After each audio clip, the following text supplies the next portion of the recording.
बिस्मिल्लाहिर्रहमानिर्रहीम। अस्सलाम वालेकुम फ्रेंड्स, आज हम बनाने जा रहे हैं भिंडी गोश्त मटन के साथ। मैं इसको बनाऊंगी। रेसिपी स्टार्ट करने से पहले अगर आपने मेरे चैनल को सब्सक्राइब नहीं किया तो प्लीज रेड बटन है सब्सक्राइब का, उसको क्लिक कर रहे हैं, बेल आइकन को प्रेस करें ताकि मेरी सारी नोटिफिकेशन रेसिपीज की आपको मिलती रहे। रेसिपी में भिंडी और मटन इक्वल क्वांटिटी का लूंगी। मैं तकरीबन 1 किलो भिंडी मैंने ली थी, उसको बनाकर इतनी ये हो गई है रेडी। ये चाहिए होगी अच्छे से आप वॉश करके किसी कपड़े से खुश्क करें और फिर इसको काट लें। तकरीबन आधा किलो के करीब हमारे पास मटन है और आधा किलो ही भिंडी बनकर तैयार हो गई है। ये दोनों चीजें होंगी। प्याज हमें 4 बड़े साइज के लिए है, मैंने उनको स्लाइस काट लिया है। 2 टमाटर बड़े चाहिए होंगे, उनको आप गोलाई में काट लें, ज्यादा जल्दी गल जाते हैं।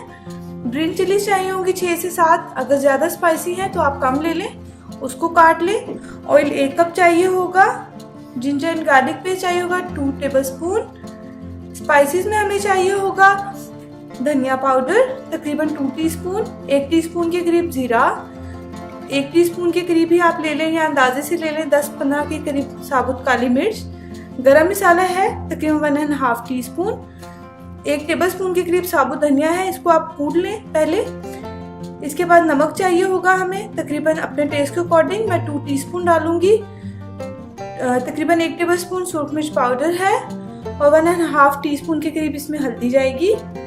पानी इसमें एज रिक्वायर्ड जाएगा, जितने में हमारा मटन गल जाए उतना पानी हम इसमें यूज करेंगे। चलिए रेसिपी स्टार्ट करते हैं। देगची में हम तकरीबन 1.25 कप मैंने ऑयल डाल दिया है, ये हम अभी बचा कर रखेंगे। इसमें हम अपनी भिंडियों को फ्राई करेंगे, भिंडियों और प्याज को। अब प्याज लेंगे, प्याज का मैंने 3 हिस्से डाल दिए, यानी कि 4 प्याज थे जिसमें से मैंने 3 प्याज डाल दिए और ये एक बड़ा प्याज मैंने कटा हुआ रख लिया। ये हम फ्राई करके लास्ट में ऐड करेंगे। अब हम ये प्याज को लाइट सा ब्राउन कर लेंगे।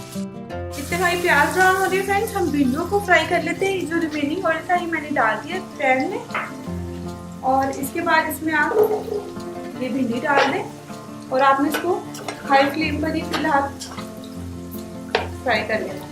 कुछ लोग डीप फ्राई करते हैं लेकिन आप इसको इसी तरह से फ्राई करें, बहुत ज्यादा ऑयली हो जाती है भिंडी। ये देखिए फ्रेंड्स, इसको मैंने तकरीबन 5 मिनट फ्राई करने के बाद अनियन भी मैं इसी में डालकर इनको साथ में फ्राई करूँ। 5 मिनट पहले हमने भिंडी को किया है, अब हम प्याज को भी साथ में करेंगे।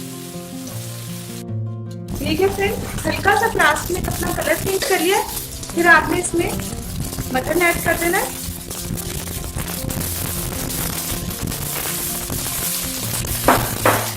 इसको आपने हल्का सा फ्राई कर लेना है, तेल डालकर। मटन ने अपना कलर चेंज कर दिया। अब आपने इसमें सारी स्पाइसेस डाल देनी है जो मैंने आपको बताई थी। स्पाइसेस के साथ थोड़ा सा इसको हम भून लेंगे। जो गरम मसाला इसमें डाला है, जो जायफल जावित्री वगैरह मौजूद है, जो मटन की स्मेल को खत्म करने में मदद देगी। हल्का सा फ्राई करने के बाद इसमें आपने टमाटर और ग्रीन चिली डाल देनी है। अभी हमने इसको भूनना नहीं है क्योंकि अभी हमारा मटन गला नहीं है। मिक्स करने के बाद आपने इसमें तकरीबन 1 लीटर पानी डालना है और इसको तकरीबन 20 से 25 मिनट के लिए, जब तक आपको अंदाजा होगा आपका मटन तब तक गल जाता है, आपने इसको कवर करके रखना। मटन गल जाएगा फिर आपको बताते हैं। ये कि फ्रेंड्स हमारी भिंडी रेडी हो गई है, चूल्हा बंद कर देंगे। मटन गल जाता है तो फिर मैं आपको बताती हूँ क्या।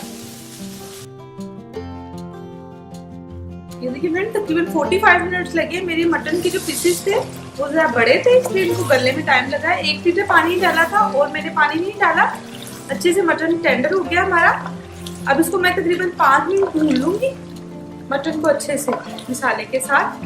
सारे मसाले आपस में ये देखिए गल गए अच्छे से, टमाटर वगैरह। 5 मिनट इसको भून लेंगे फिर आप 5 मिनट हो गए। देखिए फ्रेंड, ऑयल हमारा अच्छे से ऊपर आ गया, मटन अच्छे से भून चुका है। अब वो जो फ्राई भिंडी की थी हमने प्याज और भिंडी, वो हम इसमें ऐड कर देंगे।